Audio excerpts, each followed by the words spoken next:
আসসালামু আলাইকুম। নতুন একটা ভিডিওতে সবাইকে স্বাগতম। আজকে করে দেখাবো বিফ বটি কাবাব।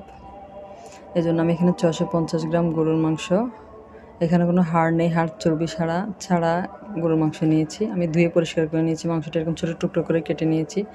সাথে 2 টুকরা দারচিনি, 3টা লবঙ্গ আর 2-3টা এলাচ দিয়ে দিলাম। দিয়ে যেহেতু আমি এটা প্রেশার কুকারে রান্না করব, প্রেশার কুকারে ঢেলে দিয়েছি মাংসটা। তারপর এখানে আমি দিয়ে দিব হাফ চা চামচ থেকে কম হলুদ গুঁড়া আর 2 চা চামচ মরিচ গুঁড়া, স্বাদ মতো লবণ, 3টা পেঁয়াজ কুচি, 2 চা চামচ আদা রসুন বাটা, হাফ চা চামচ গোলমরিচ গুঁড়া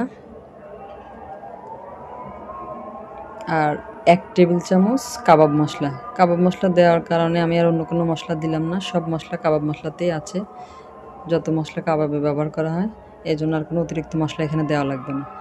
আর এখানে 3 টেবিল চামচের মতো সয়াবিন তেল দিয়ে আমি একটা চামচ দিয়ে সব কিছু একসাথে ভালো মতো মিশিয়ে নেব।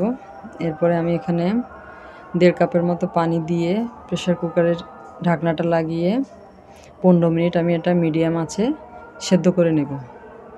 তারপরে আমি এটা ঢাকনা খুলে ঠান্ডা করে নেব। এই যে প্রেশার কুকার ঢাকনা খুলে আপনাদেরকে দেখিয়ে দিলাম। তারপরে আমি একটা প্যান বসিয়ে দিয়েছি চুলায়।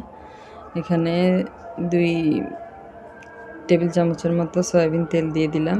দিয়ে 2-3টা পেঁয়াজ কুচি দিয়ে পেঁয়াজটা ব্রাউন কালার হলে আগে থেকে সিদ্ধ করা মাংসগুলো দিয়ে দিব। তারপরে এখানে আমি হাফ কাপের মতো টক দই দিয়ে দিলাম, 2 চা চামচ লেবুর রস আর শেষে আবার 1 চা চামচ কাবাব মশলা দিয়ে দিলাম। দিয়ে সব কিছু একসাথে ভালো মতো মিশিয়ে নিব। আর 5-6 মিনিটের মতো লাগবে আমার মিডিয়াম আছে। ঝোলটা একদম টেনে নেব। এই যে আমার রান্নাটা হয়ে গিয়েছে। ঝোলটা টেনে কাবাবটা সুন্দর একটা গ্রান বেরিয়েছে। এই পর্যায়ে দিয়ে দিব আমি, রান্নাটা আমার শেষ, ধনেপাতা কুচি ও কাঁচামরিচ কুচি। এটা রুটির সাথে খেতে, রুটি পরোটার সাথে খেতে অসম্ভব মজা লাগে। আপনার বাসায় এভাবে ট্রাই করবেন।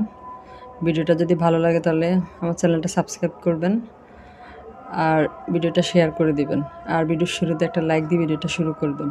আর যদি ফেসবুক থেকে দেখে থাকেন তাহলে পেজে ফলো দিয়ে রাখবেন।